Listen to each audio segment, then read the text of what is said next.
Good Margaret, run thee to the parlour. There shalt thou find my cousin Beatrice, proposing with the prince and Claudio. Whisper her ear, and tell her I and Ursula walk in the orchard, and our whole discourse is all of her. Say that thou overheardst us, and bid her steal into the bleached bower, where honeysuckles ripened by the sun forbid the sun to enter, like favourites made proud by princes that advance their pride against the power that bred it. There will she hide her, to listen our purpose. This is thy office, fare thee well at it, and leave us alone. I will make her come, I warrant you, presently.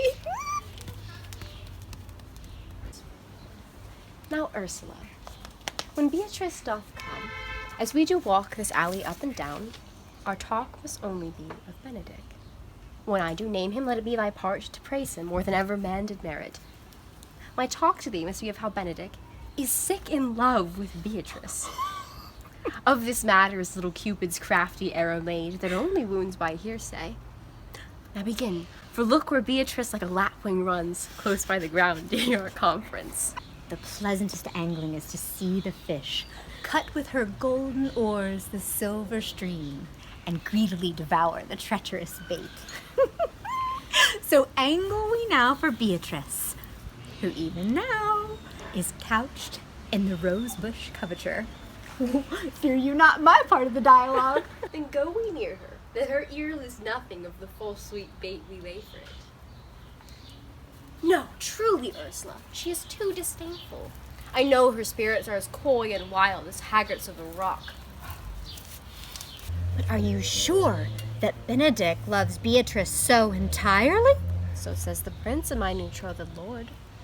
But did they bid you tell her of it, madam? They did entreat me to acquaint her of it, but I persuaded them, if they loved Benedick, to wish him wrestle with affection, and never to let Beatrice know of it.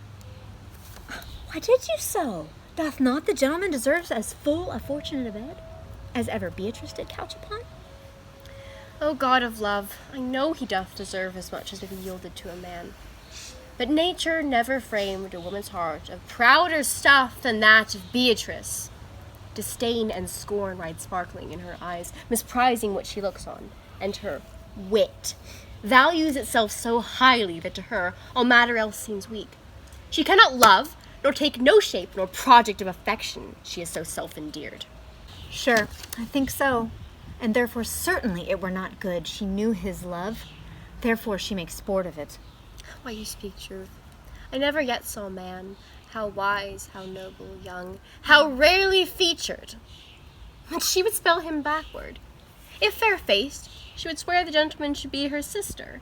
If black, by nature drawing of an antic made a foul blot. If tall, a lancel-headed.